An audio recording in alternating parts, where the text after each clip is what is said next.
नमस्कार दोस्तों। दोस्तों हम सबके साथ लाइफ में कभी ना कभी कुछ ऐसी चीज़ें घट जाती हैं जो हमें बचपन से लेकर जवानी तक याद रहती हैं और हो सकता है बुढ़ापे तक भी वो चीज़ याद ही रहे। पर कुछ चीज़ें ऐसी भी होती हैं जो ना अच्छी होती ना बुरी होती हैं। बस वो बोलते हैं ना कि एक एक्सपीरियंस की तरह वो आपके ज़हन में, मन में एकदम बस जाती है, जिसको आप जितना भी भुलाने की कोशिश करो आप नहीं भुला सकते हो। वो बात कहीं न कहीं आपके मन में चलती ही रहती है और आप हमेशा ये सोचते हो कि कभी कोई मिलेगा या कभी कोई मेरे साथ बैठा होगा तो मैं ये किस्सा उसके साथ ज़रूर शेयर करूँगा। तो ऐसे ही एक किस्सा मेरे साथ भी हुआ है। एक नहीं, एक्चुअली में 2 किस्से हैं जो मेरा रियल एक्सपीरियंस है, उसको मैं आज आपके सामने शेयर करूँगा। जो मेरे साथ रियल चीज़ें घटी हैं, लाइफ़ में 2 बार ऐसी चीज़ें मेरे साथ घटी हैं, जिनको मैं आपके सामने आज रखूँगा। और मेरी उम्र अगर 50 साल भी हो जाएगी, अगर हो गई तो जैसी कहानी मैं आज आपको सुना रहा हूँ, सेम वैसी कहानी उस 50 साल का जब होऊँगा तो भी यही चीज़ ही मैं बोलूँगा। क्योंकि जो ये चीज़ घटी है ना, ये मेरे साथ खुद पर्सनल घटी है। इसलिए मुझे एक-एक पॉइंट, एक-एक चीज़ उसकी याद है। तो कहानी की शुरुआत करते हैं। घर के बगल में मेरी बुआ जी रहती थी, तो उनकी शादी थी। और शादी में आपको पता है कितना एन्जॉयमेंट होता है, कितनी मौज-मस्ती होती है, कितना हँसी-मज़ाक होता है, कितने ज़्यादा वो पल रहते हैं जो हम एन्जॉय करते हैं सब लोग। और उस समय तो मेरी उम्र भी 2005 में छोटी ही सी थी, तो मैं भी छोटा-सा था और खूब डांस-वांस खूब करता था, मस्त खूब मज़ा आती थी। तो उनकी शादी हो गई थी। अब शादी के बाद अगर आपको पता हो तो एक रस्म होती है कि लड़की वाले जो है वो वहाँ जाते हैं लड़के वालों के यहाँ, जहाँ लड़की को लेकर आते हैं, जिस चीज़ को यहाँ पर हम लोग चौथी बोलते हैं। तो चौथी में उनके उनकी बुआ की जी की चौथी में मतलब जाने के लिए सब लोग रेडी हो गए, तो उनको वहाँ से ससुराल से उनको लाने के लिए। और जैसा मैं आपको बता रहा हूँ 2005 की बात है, तो उस समय ये ई-रिक्शे भी नहीं चलते थे, उस समय पैडल वाले रिक्शे चलते थे। तो 3 रिक्शे बुलाए गए थे। उन 3 रिक्शों में ज़्यादा लोग नहीं गए थे, थोड़े ही लोग थे, पर हाँ, जितने भी लोग थे सब मेन-मेन लोग थे, औरतें थीं, आदमी भी थे, जिसमें से पापा भी थे और भी चाचा-वाचा सब लोग थे। तो हम लोग छोटे-छोटे थे, हम लोग पीछे रिक्शे पे बैठ के दोनों पैर लटकाते हुए ऐसे करके मस्त गए थे वहाँ पर उनको लेने के लिए। जब हम उस जगह पर गए थे, तो जैसे ही हम वहाँ चौथी लेने के लिए अंदर पहुँचे, तो ये करीब 5 बजे की बात है, गर्मी का समय था, जून-वून चल रहा था, गर्मी का समय था, अच्छी खासी गर्म थी। इतनी ज़्यादा नहीं, पर अच्छी खासी गर्म थी। तो जैसे ही जब हम लोग वहाँ चौथी के लिए अंदर उनके घर में पहुँचे, मतलब उनके ससुराल में गए, कदम रखे, तो वहाँ पर जो उनकी नंद थी, सबसे छोटी नंद, तो उन्होंने ये बात बोली कि सबसे पहले तो इन बच्चों को जो है आप लोग ऊपर छत पर ले जाइए, क्योंकि जो भी जितना प्रोग्राम था चौथी का सब छत पर ही सेट था। छत भी बड़ी थी, ठीक-ठाक छत थी, तो सारा इंतज़ाम छत पर ही था। जितने भी हम बच्चे थे छोटे-छोटे सब लोग छत पर भाग गए थे और उन्होंने ये बात बोली थी कि यहाँ पर लाइट का कोई भरोसा नहीं है और लाइट 8 बजे से लेके 9 बजे तक कटती ही कटती है, हर हाल में कटती है। तो इसलिए जितने भी बच्चे हैं सबको सँभाल कर रखिएगा और हाँ, सबसे मेन चीज़ ये है कि जो उनकी ससुराल थी, वो क्रॉसिंग के बिल्कुल जस्ट सामने ही थी। जैसे ये क्रॉसिंग है और उसके जस्ट सामने वाला घर उनका था। तो वहाँ पर दोस्तों इतने किस्से हैं उस जगह के, ये तो एक छोटा-सा किस्सा मैं आपको शेयर कर रहा हूँ आपके साथ, बट वहाँ के इतने किस्से हैं कि अगर आप सुनोगे तो आप सच में बिल्कुल खो जाओगे उन कहानियों में। तो वो जो जगह थी वहाँ पर, उनके जस्ट घर के सामने ही क्रॉसिंग थी। तो इस वजह से हम लोग को और ज़्यादा वो हो गया था कि बच्चों को बिल्कुल नहीं निकलने देना है, ऐसे ट्रेन-व्रेन आती है और रुकती भी नहीं है। तो वहाँ पर कुछ चीज़ें ऐसी उड़ती-उड़ती पता चली, हम बच्चे तो थे ही छोटे-छोटे और वो सब चीज़ें जो एकदम अलग चीज़ें होती हैं, वो दिमाग में हमारे तुरंत बैठ जाती है और ख़ासकर अगर कोई मना करे, तब तो वो काम करने का और भी मन करता है। तो वहाँ पर सबने यही चीज़ बोली थी कि जब लाइट जाएगी कोई कहीं नहीं जाएगा, तुमको जो करना हो खाना-पीना तुम हमसे बोलो, मम्मी लोग बोली थी हम तुमको लाकर देंगे, पर कोई भी बाहर नहीं जाएगा यहाँ से। इतना सब कुछ होने के बाद अब बच्चे तो बच्चे, हम लोग छोटे तो थे ही, जो चीज़ मना करी गई वही चीज़ करने का पूरा प्लान हम मेरा और मेरी बुआ का ही लड़का था, दूसरी बुआ का लड़का था। तो हम लोग के बीच में ये डन हो गया था कि हम लोग जो है धीरे से चुप्पे से बाहर निकल जाएँगे और फिर मस्त घूम कर आएँगे, देखते हैं क्या-क्या खाने को मिलता है। उस समय हमारे पास शायद 5 या 7 रुपए थे मेरी जेब में और उसकी जेब में 10-15 रुपए थे। तो हम लोगों ने सोचा था बाहर बर्फ़ का गोला जो होता है वो हम लोग पीने जाएंगे बाहर के समय। और ठीक उस दिन जो है 8 बजे लाइट नहीं गई। सबसे मेन चीज़ सुनिए, उस दिन 8 बजे लाइट नहीं गई, उस दिन 9 बजे लाइट गई। और सब 8 बजे के भरोसे में इसलिए बैठे थे कि अगर 8 बजे से लाइट जाएगी तो सब लोग ऊपर ही रहेंगे। जैसे ही 9 बजे लाइट आती सब खाना वाना खाकर 10 बजे तक 11 बजे तक अपने घर निकल जाएंगे। और जो वो रिक्शे वाले भैया लोग भी आए थे उनका भी खाना वहीं हम लोगों ने ऊपर ही कराया हुआ था। पर वो उस समय अपने रिक्शे पर बैठे हुए थे, तो हम लोगों ने यही सोचा था पहले रिक्शे वाले भैया के पास जाएंगे, फिर उनसे बोलेंगे हम लोग को गोला दिला कर लाओ। गोला खाएंगे, वही बर्फ़ का गोला जो होता है वो। ये हमने और मेरे बुआ के लड़के ने ये चीज़ प्लान कर ली थी। जैसे ही 8 बजे, अब सबको ये लग रहा था अब लाइट जाएगी, अब लाइट जाएगी, अब लाइट जाएगी। लाइट तो गई नहीं। 8:10 हो गया, 8:15 हो गया, 8:20 हो गया, 8:30 हो गया, 8:40 हो गया, लाइट गई 9 बजे। हम लोग भी एक दूसरे का मुंह देख रहे थे कि जल्द से जल्द लाइट जाए, तो हम लोग भागे। जैसे ही 9 बजे लाइट गई, अब सारी चीज़ें तो इंसान भूल गया क्योंकि खाने का सब अरेंजमेंट चल रहा था, सलाद वलाद कट रहा था और भी सारी चीज़ें, पानी वानी ठंडा सब ला रहे थे, कोल्ड ड्रिंक्स ला रहे थे। तभी हम दोनों ने मौके का फ़ायदा उठा के हम लोग बाहर की तरफ निकल लिए कि अब लोग बाहर की तरफ एकदम उनके घर के बाहर ही चुप्पे से निकल गए। और आप ये मानो कि हम लोग एक दूसरे का हाथ पकड़ के वो जो क्रॉसिंग होती है, जो पटरी होती है रेल की, हम लोग धीरे धीरे करके वो उस पार फांद गए। और जब हम लोग उस पार ये फांद गए तो मेरी बुआ का लड़का जो है अचानक से अकेले ही सीधे भागने लगा और मैं भी उसके पीछे पीछे भाग रहा था। भागते भागते मैंने उसको आवाज़ दी कि अमन अमन, 2 बार मैंने उसको आवाज़ दी। वो रुका, वो रुक के मेरी तरफ देखा भी पलट के, लेकिन फिर भी उसके मन में पता नहीं कि वो सीधे को वही भागा जा रहा था। तब भी मैं उसके पीछे पीछे भागता गया और जैसे ही वो रिक्शे वाले भैया के पास पहुंचा तो रिक्शे वाले भैया तुरंत गुस्सा हो गए कि तुम लोग यहाँ क्या कर रहे हो और तुम लोग आए कैसे। तो फिर अमन और हमने बोला कि भैया हम लोग को ऐसे ऐसे एक गोला खाना है, प्लीज़ हम लोग को छोड़ दो। तो बोलने लगे कि वो तुरंत घर निकलो तुम लोग, ऐसे ही वो बोलने लगे। वो रिक्शा चलाते थे, घर के ही पास के हैं, वो भी रिक्शा चलाते थे। तो वो गुस्सा होकर तुरंत बोलने लगे तुम लोग तुरंत वापस निकलो यहाँ से, बहुत तेज़ी से। अब हम लोग मुंह लटका कर बोला कि हम लोग ने बोला ठीक है चले जाएंगे। वो बोले कि हम क्रॉसिंग उस पार करा, तो बोला नहीं नहीं मम्मी खड़ी है वहाँ पर। झूठ बोला उनसे कि नहीं हम लोग मम्मी के साथ हैं, मम्मी खड़ी है वहाँ पर। फिर हम लोग पैदल पैदल उनके सामने क्रॉसिंग तक गए, फिर उधर से किनारे हट लिए। उनको ऐसा लगा कि हम लोग मम्मी के साथ वापस चले गए। अब होता ये है कि अमन को एक चीज़ नज़र आती है उस जगह पे। रात का 9:30 हो गया था ऐसे ही घूमते घूमते हम लोगों को, और इतना डर लग रहा था मन में कि कुछ समझ में नहीं आ रहा था। रात का 9:30 जैसे ही हुआ, अमन को एक चीज़ नज़र आती है। वो मेरे से बोलता है कि दिया जो है, एक दिया है जो हवा में उड़ता हुआ जा रहा है मेरी आँख के सामने से। तो मैंने उसको पूछा कि कैसा दिया है। तो बोला कि दिया यार, नॉर्मल दिया भाई, मेरी आँख के सामने से वो देखो जा रहा है दिया, और ये उस दिए के पीछे पीछे चलता चला जा रहा है। हालांकि वो दिया मुझे नहीं दिख रहा था पर वो ऐसा बोल रहा था। तो मैंने उसको बोला भी कि क्या पागलपने वाली बातें कर रहा, कहाँ जा रहा है कहाँ जा रहा है। मैं उसके पीछे पीछे भाग रहा हूँ और वो बोल रहा है कि वो दिया देखो कैसे जा रहा है, हवा में उड़ रहा है दिया। वहां से तो मेरे को इतना वो नहीं हुआ, पर मैं फिर भी उसको पकड़ कर लाया कि चल वापस, बहुत हो गया, अब हम लोग वहाँ डांट पड़ेगी, हम लोग को ढूंढना जा रहा होगा किसी भी तरह से, चल यहाँ से निकल। और जैसे ही मैंने उसका हाथ पकड़ा उसने मेरा हाथ तुरंत झटक दिया और बोला कि नहीं वो दिया जा रहा है, मैं दिए के ही पीछे जाऊंगा, इस दिए को पकड़ूंगा मैं। अरे यार उस समय हम लोग बच्चे तो थे ही, कितनी बार होता है। अब ये उस दिए के पीछे पीछे एकदम भागता चला जा रहा है, मैं इसके पीछे पीछे भाग रहा हूँ कि रुक रुक रुक रुक। और यही करते करते हम लोग मतलब थोड़ी दूर तक तो निकल ही गए थे, अच्छा खासा दूर निकल गए थे। फिर मैंने इसको पकड़ा, मैंने जब इसको डांटा, इसको बोला कि चल यहाँ से निकल, निकल यहाँ से किसी भी तरह से तू करके भाई निकल यहाँ से। मैंने जबरदस्ती उसका हाथ पकड़ के उसको घसीटते हुए लाया। जब मैं उसको रास्ते से घसीटते हुए ला रहा था कि तभी बीच में हमारे चाचा लोग मिल गए।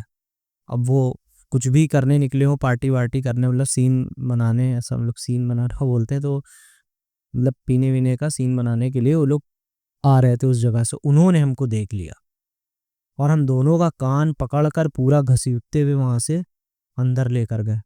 और फिर जो हम लोगों के अंदर क्लास लगी भाई, पूछो ना, कायदे से।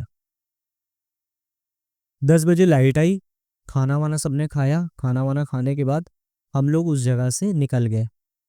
धीरे धीरे करके हम लोग सब सामान जितना भी था, उनको चौथी में जो मिलता है क्या बोलते हैं उसको, गुड़ वुड़ रहता है और भी काफ़ी चीज़ें रहती हैं, तो वो सब हम लोगों ने रिक्शे पर लादा, मतलब चाचा लोगों ने, सब लोगों ने लादा। और हम लोग उन्हीं पीछे पीछे थे। और तब भी हम लोग नहीं माने। तब भी हम लोगों ने, जैसे ही सब रिक्शे पर सामान लाद रहे थे, तो हम लोग रिक्शे पर सबसे पहले बैठ गए थे, पीछे पैर लटका गए हम और मेरी बुआ का लड़का। तो मेरे से वो बोलता है कि मुझे टॉयलेट लग रही है। तो मैंने कहा चल, हम मेरे भी लग रही है। तो हम दोनों जैसे ही सब लोग वहाँ थे, औरतें तो थोड़ी पैदल पैदल धीरे धीरे आ रही थी, पर हम लोग पहले जाकर रिक्शे में बैठ गए थे। और धीरे धीरे चाचा लोग सामान ला रहे, तो तुरंत वो ऐसे नीचे से निकला, मैं भी नीचे से ही निकला, और हम दोनों टॉयलेट करने के लिए एक पुराना बम्पलिस टाइप का था, वहाँ गए। और आप यकीन नहीं मानोगे, उस बम्पलिस के अंदर 3 औरतें बैठी हुई थी। और वो औरतें नॉर्मल नहीं थी। वो तीनों औरतें जो थी वो वाइट कलर की साड़ी पहने हुई थी, और वो उनके आगे इतने बड़े बड़े लोटे रखे हुए थे, लोटे। और उन औरत के ठीक सामने दिए जल रहे थे। अभी भी मैं जब ये चीज़ इमेजिन करता हूँ तो देखो मेरे रोए खड़े हो गए। मतलब वो चीज़ रियल में हमारे साथ हुई थी। ये चीज़ अमन ने भी देखी थी और मैंने भी देखी थी। वो मतलब वो औरतें जो थीं, उनके चेहरे से वो मतलब इतना नहीं पता चल रहा था, पर अगर कोई भी नॉर्मली औरत होगी तो उसके आगे दिए नहीं जल रहे होंगे, और ना एक अजीब सी स्मेल आ रही होगी। स्मेल जो थी वो ऐसी थी जैसे सौंधी मिट्टी की स्मेल होती है, उस टाइप की स्मेल थी, पर वो बड़ी गंदी गंदी सी स्मेल थी। और वो जो तीनों औरतें बैठी थी, जिसमें से बीच वाली का सिर्फ चेहरा मैंने देखा था, एकदम नॉर्मल चेहरा था, बस उसकी आंखों के यहाँ नीचे गड्ढे गड्ढे से थे, इधर नीचे गड्ढे गड्ढे से थे, और पूरे बड़े बड़े बाल थे उसके, पूरे बड़े बड़े बाल। और उसके जो ये नाखून थे ना, क्योंकि वो ऐसे करके बैठी थी, और उसके जो नाखून थे वो बड़े बड़े नाखून थे, इतने बड़े बड़े नाखून, और पूरे वाइट नाखून, जैसे हम लोगों के थोड़े से आप देखो तो पूरे प्योर वाइट नहीं रहते, उसके प्योर वाइट नाखून थे। और उन दोनों को तो मेरी इतनी हिम्मत ही नहीं हुई, वो दोनों ऐसे ऐसे करके बैठी हुई थी। और अमन ने भी ये चीज़ देखी, मैंने भी ये चीज़ देखी। और वो जैसे ही उसने यूं करके सर उठाया, वैसे ही हम लोग वहाँ से भागे, बहुत तेज भागे। और जो वहाँ बुआ की जो छोटी वाली नंद थी, उन्होंने बाद में ये सब बातें भी बताई थी कि यहाँ पर एक आदमी है जो एक बार रेल की पटरी से कट के निकल लिया था, स्वर्गलोक पधार गया था, वो अभी भी यहाँ पर है, और रात रात में उसको देखा जाता है। उसकी गर्दन नहीं है, और वो बीच पटरी पे चलता है, ऐसा उन्होंने ये बात बताई थी बाद में। और वहाँ पर बहुत सारे किस्से थे, उन्होंने बहुत किस्से बताए बाद में। तो हम लोग फिर वहाँ से रात में ही फिर हम लोग निकले, और उसके अगले दिन अमन की तबीयत तगड़े से खराब, और मेरी तबीयत तगड़े से खराब। मतलब इस तरह का बुखार हुआ कि पूरा शरीर कांप रहा था हम लोगों का। इंजेक्शन दवाएं कुछ काम ही नहीं कर रही थी। फिर मम्मी लोगों ने बगल में ही फूक डलवाई, फूक डलवा के तब हम लोग को जाके थोड़ा नॉर्मल हुए हम लोग। कुछ पानी वानी दिया था, पानी हम लोग गिलास में घुट घुट पीना था, मतलब हर थोड़ी थोड़ी देर पे पीना था। वो करते करते करते करते तो ये बताया गया था कि हम लोग बहुत ज़्यादा डर गए थे। अब ये हमारा मन का वहम नहीं था, अगर वहम होता तो मैं बहुत जल्दी भूल जाता, पर ये वहम नहीं था, ये आंखों देखी मेरी स्टोरी थी। आंखों देखी स्टोरी का है तो मेरे साथ खुद की ही स्टोरी है, तो मेरे बिल्कुल सच में ये चीज़ हुई थी, हमारे साथ भी, अमन के साथ भी। हम लोग बिल्कुल एकदम आंखों से देखी हुई। और अगर कोई जैसे हमारे साथ कुछ, हम लोग अगर मन में ही ये चीज़ बनाते तो सिर्फ वो मुझको ही पता होती और उसको ही पता होती। हालांकि वो जो दिया उसको दिखा था अमन को, वो मुझे नहीं नज़र आया था, पर बाद में जो चीज़ हुई वो हम दोनों को नज़र आई। तो ये थी मेरी पहली स्टोरी। अब हम दूसरी स्टोरी की तरफ बढ़ते हैं। तो दोस्तों, अगर आपने चैनल को सब्सक्राइब ना किया हो तो प्लीज़ सब्सक्राइब कर लेना, और ऐसे ही कहानी मैं आपके लिए और भी बहुत सारी लाता रहूँ। तो दूसरी कहानी मेरी ये है कि दूसरी कहानी जो है ये भी मेरी बुआ जी को ही लेकर है, पर ये मेरी सगी बुआ को लेकर है। वो रहती हैं लुधियाना पंजाब में। तो पापा को छुट्टी मिल नहीं रही थी, हमको बुआ को लुधियाने से यहाँ लखनऊ लाना था।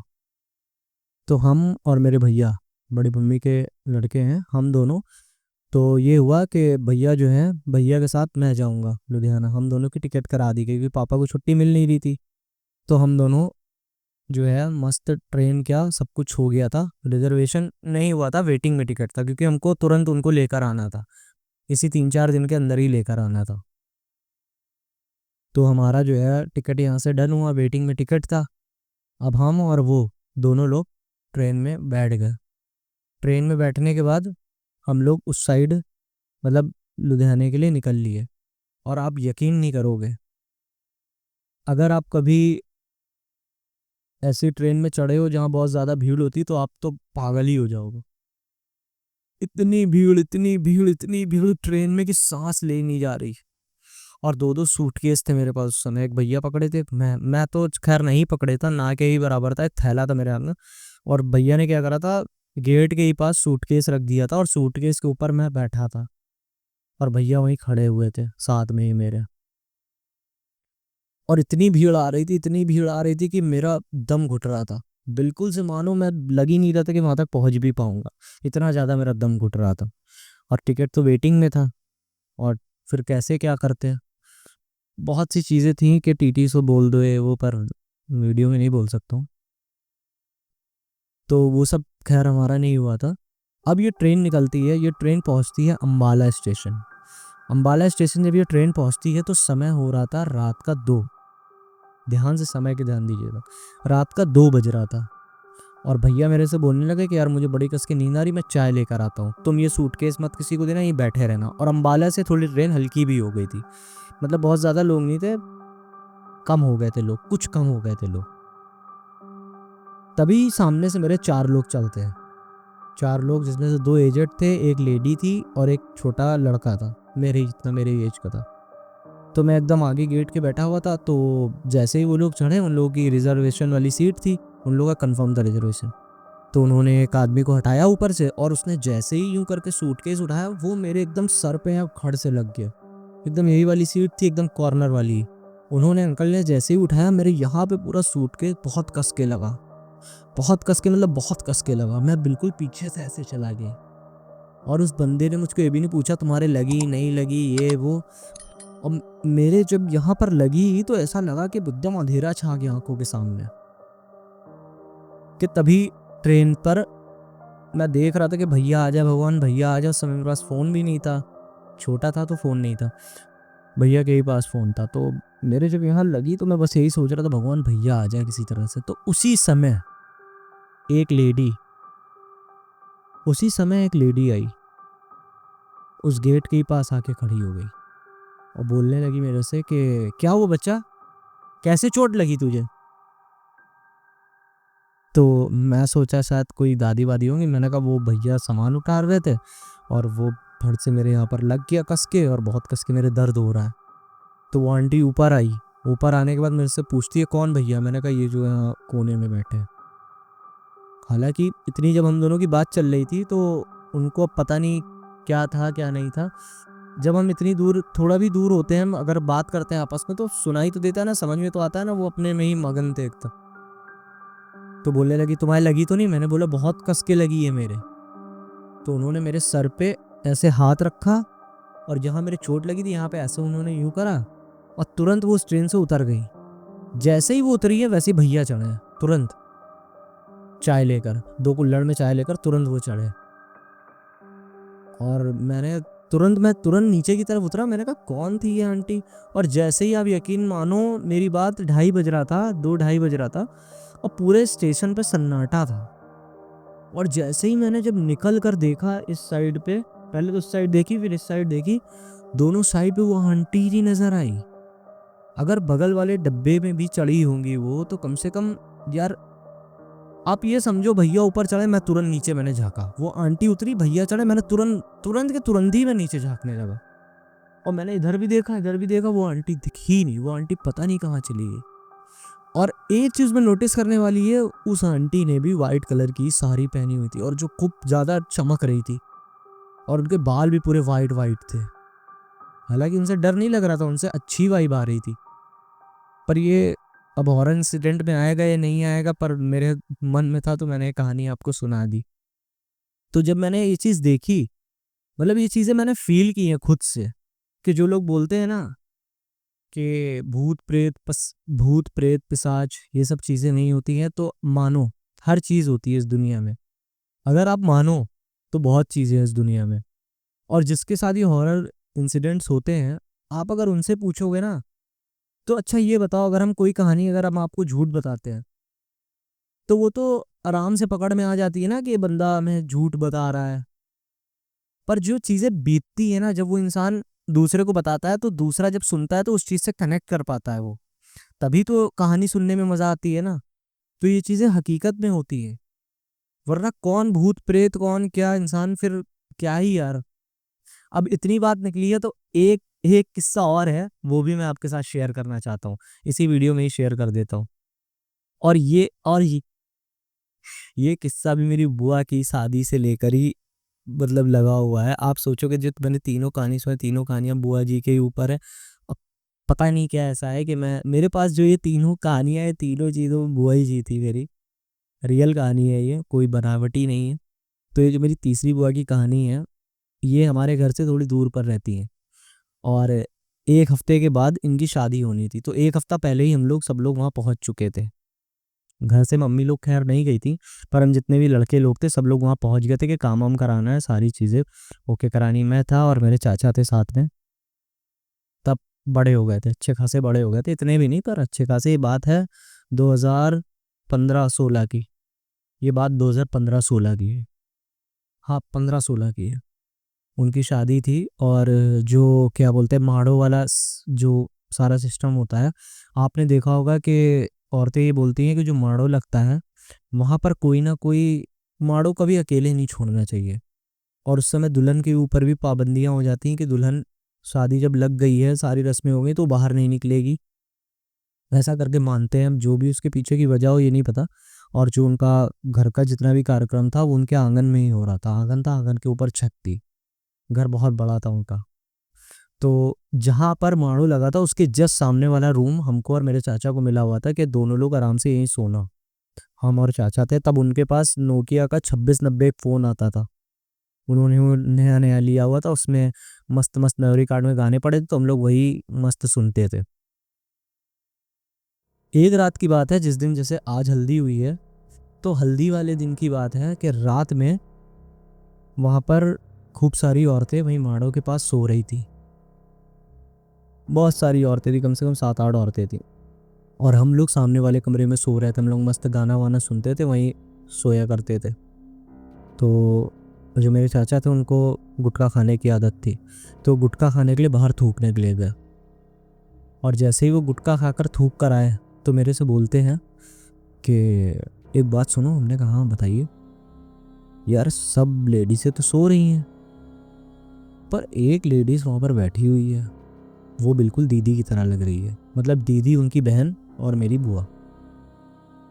तो मैंने कहा कि मतलब, तो बोलने लगे दुल्हन को इतनी इस समय थोड़ी ना इतनी रात में कोई वहाँ बैठा रहेगा। और हाँ समय यही हो रहा होगा, करीब 1:30 बज रहा होगा, और सब सो रहे थे। शादी के घर तक ये सब थक चुके थे कायदे से, तो सब सो ही गए थे, और हम ही दोनों बस जाग रहे थे। तो मेरे से बोलने लगे नहीं यार सच में, और चलो तुम्हें दिखाते हैं। उन्होंने मेरा हाथ पकड़ा और मुझे ले जाके दरवाज़ा खोल के एकदम पास में लेकर गए उधर। और सच में जैसे ही ये माड़ू गड़ा था, इधर 3-4 औरतें सो रही थी, और लेफ्ट साइड पर गेट था नीचे उतरने के लिए, और वो 2 जीना छोड़ के नीचे बैठी हुई थी। उसने बिल्कुल डार्क पीली साड़ी पहनी हुई थी। उसको 2 बार आवाज़ दी मैंने, फिर 2 बार चाचा ने दी। हम लोगों को लगा ऐसा तो नहीं, पता नहीं कौन है, कोई मेंटली डिस्टर्ब हो या जो भी हो। हालांकि वहाँ जितनी औरतें थी, हम लोग 3-4 दिन से थे, सबको तो जान ही रहे थे। और उसको हम लोगों ने इतनी आवाज़ें दी, वो हमसे 2 ही जीने नीचे बैठी थी, बाल पूरे ऐसे गिरा के, पीली साड़ी पूरी पहन के। उसको 2 बार आवाज़ दी, उसने कोई रिस्पॉन्स ही नहीं करा। तो चाचा मेरा बोलने लगा, जैसे ही मैं उसको टच करने चला, तुरंत चाचा ने मेरा हाथ रोक लिया। बोलने लगा कि नहीं नहीं आओ, वापस आओ, रहने दो, आ जाओ आ जाओ आ जाओ, जल्दी आओ जल्दी आओ। उसने तुरंत हाथ पकड़ के मेरे को अंदर किया और दरवाज़ा बंद कर दिया, और बोलने लगा कि मत टच करना उसको, अच्छा हुआ तूने छुआ नहीं उसको। तो मैंने कहा ऐसा क्या है। बोलने लगा कि देखो दीदी तो उस समय सो रही होगी, ऐसे ही वो दिन भर की थकी हुई है, और मम्मी भी सब सो रही हैं, सब लोग तो यार सो ही रहे हैं यहाँ पे। फिर ये कौन औरत है? ऐसा माना जाता है कि जो शादी का समय होता है, उस समय ये सब चीज़ें बहुत ज़्यादा आकर्षित करती हैं अपनी तरफ। तो दुल्हन को और इन सब चीज़ों को नहीं एकदम आना चाहिए। और अब मैं आपको जो बताने वाला हूँ उससे आपके भी रोए खड़े हो जाएँगे। फिर मेरी हिम्मत नहीं मानी। मैंने कहा कि यार मैं देखूँगा कौन है। वो मना कर रहा मुझे, मैंने कहा भैया मैं देखूँगा। चलो मुझे देखना है कौन है, कौन है, कौन है, कर के मैंने ज़िद करी और उसने फिर दरवाज़ा खोला। और जैसे ही हम लोग जीने की तरफ बढ़े हैं, वहाँ कोई भी नहीं था। हम लोग पूरा नीचे उतर के गए, बाथरूम खोल के हाथ पैर धो के सब कुछ देख कर आए, फिर ऊपर आके बैठ गए। कोई भी नहीं दिखा, कोई भी नहीं दिखा। और जब सुबह ये बात हम लोगों ने सबको बताई, तो सबने बोला अच्छा हुआ तुमने उसको कुछ बोला नहीं या टच नहीं करा, वरना वो चीज़ें तुम लोग के ऊपर भी हावी हो सकती थी। वहाँ पर सारी औरतें दादी वादी यही बोल रही थी कि अच्छा हुआ तुमने ज़्यादा उसको परेशान नहीं करा, वो अपने समय से आई और चली गई। और ये इंसिडेंट जो है ये बिल्कुल रियल इंसिडेंट है, इसको मजाक बिल्कुल मत समझना, एकदम आंखों देखी बात है ये। कि वो बैठी रही बैठी रही बैठी रही और एकदम से गायब हो गई। यार समझ में नहीं आता है कि ये चीज़ें हमसे कहना क्या चाहती है। क्या वो तकलीफ में है या क्यों हमें दिख रही हैं? चीज़ें कुछ क्लियर नहीं होती। और अच्छा ये क्लियर ना हो, क्योंकि अगर एक बार क्लियर हो गई तो हो सकता है कहीं हम लोग ही ना क्लियर हो जाएं। तो इसलिए अगर ये सब चीज़ें आपके साथ होती हैं तो इसको हंसी मजाक मत समझना, क्योंकि हर चीज़ हंसी मजाक नहीं होती है। ये मैं अपनी हर वीडियो में बोलता हूँ। और जिसके साथ होती है ना सिर्फ वही जानता है। ना इन चीज़ों को कभी छेड़ो, ना इनके बारे में ज़्यादा उंगली करो। जो लोग बोलते हैं ना, हंसी उड़ाते हैं ना कि मेरे को बोलो मैं रात में कब्रिस्तान चला जाऊंगा, मैं रात में शमशान चला जाऊंगा, मेरे भाई तो बहुत बहादुर हो, मानता हूँ मैं। पर कुछ चीज़ें ऐसी होती हैं जिनसे खिलवाड़ नहीं करना चाहिए, बिल्कुल उनको परेशान करना ही नहीं चाहिए। बस इसी एक नोट के साथ मेरी कहानी का, मेरा जो पर्सनल एक्सपीरियंस है इसका अंत होता है। और अगर आपको ये वीडियो अच्छी लगी हो तो प्लीज़ लाइक कर देना। और अगर आपके पास कोई कहानी हो, आपके पास कोई ऐसा किस्सा हो जो आप मुझे सुनाना चाहते हो, तो प्लीज़ मेरे इंस्टाग्राम का लिंक डिस्क्रिप्शन में है, आप मुझे वहाँ पर डीएम कर देना। नहीं तो मेरा ईमेल एड्रेस भी है, आप उस पर भी मुझे भेज सकते हो। कोशिश करता हूँ नंबर भी डाल दूंगा, आप उस पर ही मेरे को भेज देना।